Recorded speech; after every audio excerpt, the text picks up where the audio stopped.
Hello bachcho, let's read the question. The question says light of frequency nu is made incident on a block of three different materials P, Q and R. All materials behave differently. Guess the possible different behaviors. Okay. तो इस question में हमको बोला है कि हम एक metal हमारे पास तीन डिफरेंट मटेरियल्स हैं which are P, Q and R, right? And हम जब उसके ऊपर फ्रीक्वेंसी न्यू की लाइट जो फॉल करा रहे हैं तो they all are behaving in a different way. तो हमको बताना है कि उनका बिहेवियर कैसा होगा। Okay, so this is an example of photoelectric effect, जिसमें हमारे पास अगर एक मेटल प्लेट है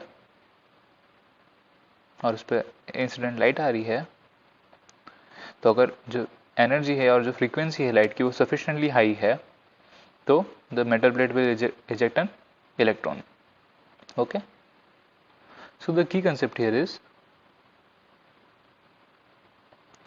also this photoelectric effect shows the particle nature of radiation, that's why it is important. The key concept here is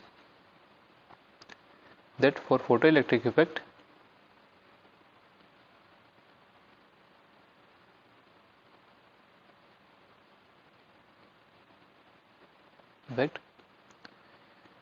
we have the Einstein's relation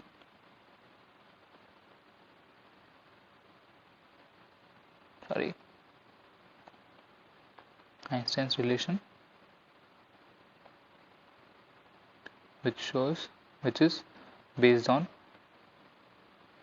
conservation of energy. Okay, तो photo electric effect के लिए जो भी हमारी important physical quantities हैं वो सारी हम आइंस्टाइन रिलेशन से फाइंड कर सकते हैं, ठीक है, जो कि बेस्ड है कंजर्वेशन ऑफ एनर्जी के ऊपर, right. It is given as kinetic energy और maximum kinetic energy of electrons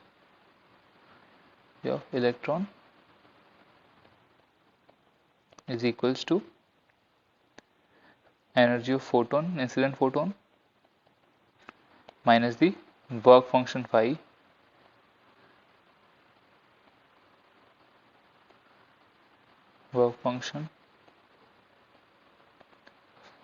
of metal, ठीक है, और material.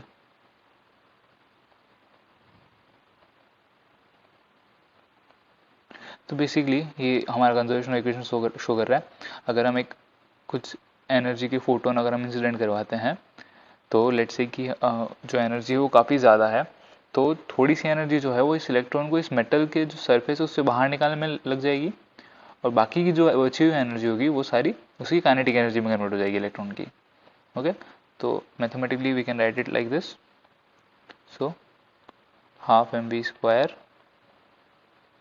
or MeVe square, which is of electron, is equals to energy of photon, which is h times nu frequency minus phi, which is the work function, ठीक है। Now the important thing is that phi is dependent on the material we are taking.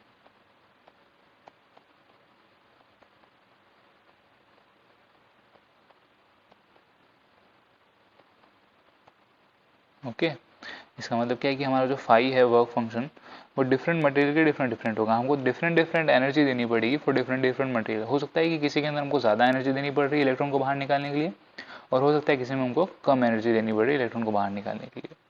तो हमारे पास Einstein equation है, that is K is equals to h nu minus phi.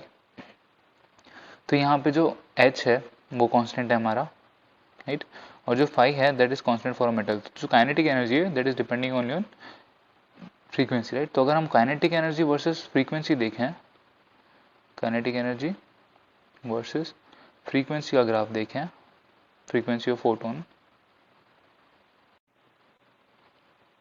तो this equation is like a straight line equation, ठीक है, this is like a straight line equation.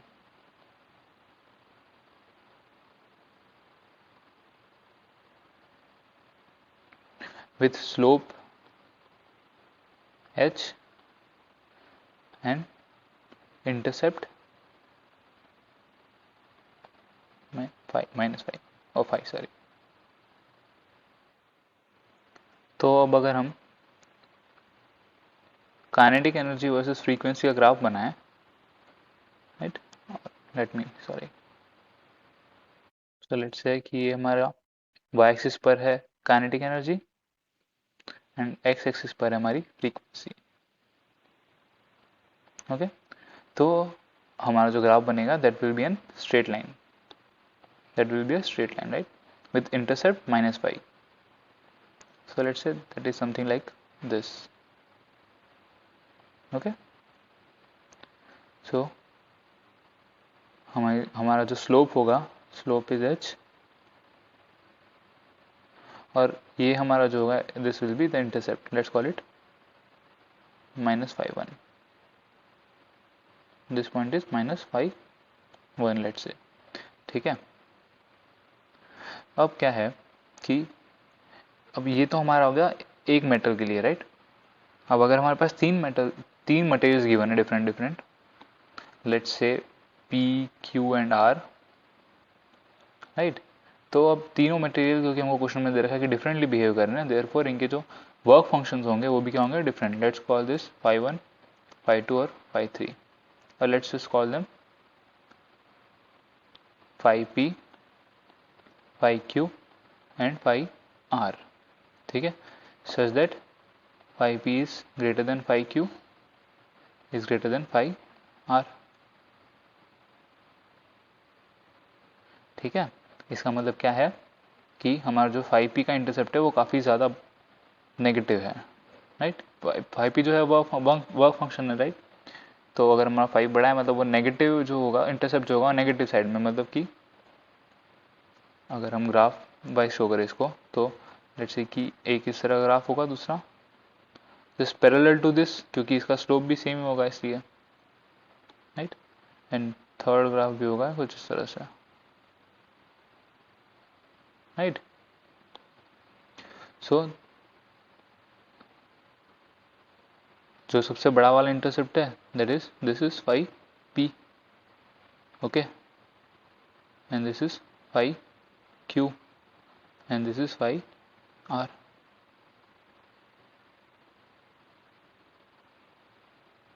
ठीक है।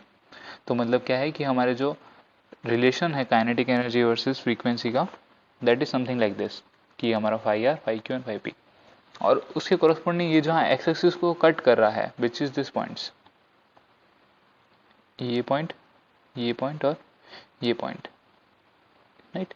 तो ये मेरा P का ग्राफ हो गया, ये मेरा Q का ग्राफ हो गया, ये मेरा R का ग्राफ हो गया, और ये मेरी F R हो गया, ये मेरा F P Q हो गया, sorry,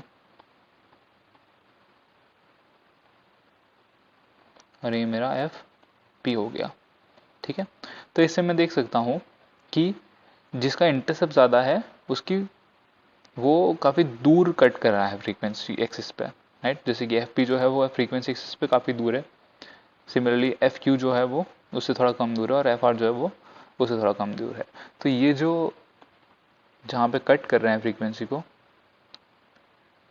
the points where the line intersect frequency axis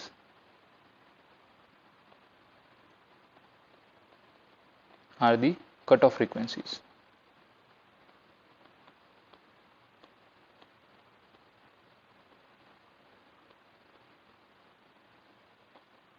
okay, which means basically कि cut off frequency is like कि हमको कितनी एनर्जी का फोटोन चाहिएगा, एनर्जी ऑफ फोटोन और फ्रीक्वेंसी ऑफ फोटोन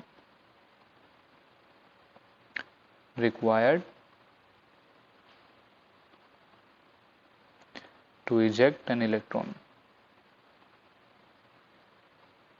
तो अगर हमारी कट ऑफ फ्रीक्वेंसी से कम की फ्रीक्वेंसी की वेवलेंथ आ रही है तो कोई इलेक्ट्रॉन इजेक्ट नहीं होगा फॉर दैट गिवन मेटल, लेकिन अगर कट ऑफ फ्रीक्वेंसी की ज़्यादा, कट ऑफ फ्रीक्वेंसी से ज़्यादा की फ्रीक्वेंसी की लाइट आ रही है, then electrons will be emitted. Okay, तो इस केस में क्या है कि हमारा जो frequency cut off for R है that is less than frequency cutoff of Q and that is less than frequency cutoff of P, right. इसका मतलब कि हमारा जितना ज़्यादा वर्क फंक्शन होगा हमको उतनी ज़्यादा एनर्जी की ज़रूरत होगी। More the work function,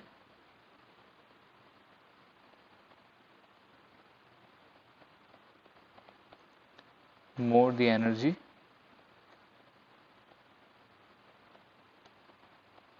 needed to eject electrons. Okay, so this is how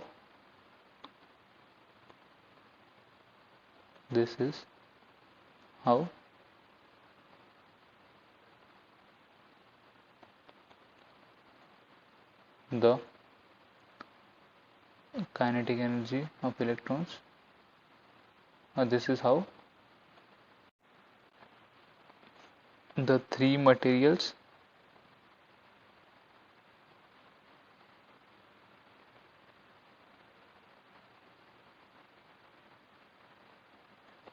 would behave. Okay, so this is our final answer. I hope you understand it well. Best of luck.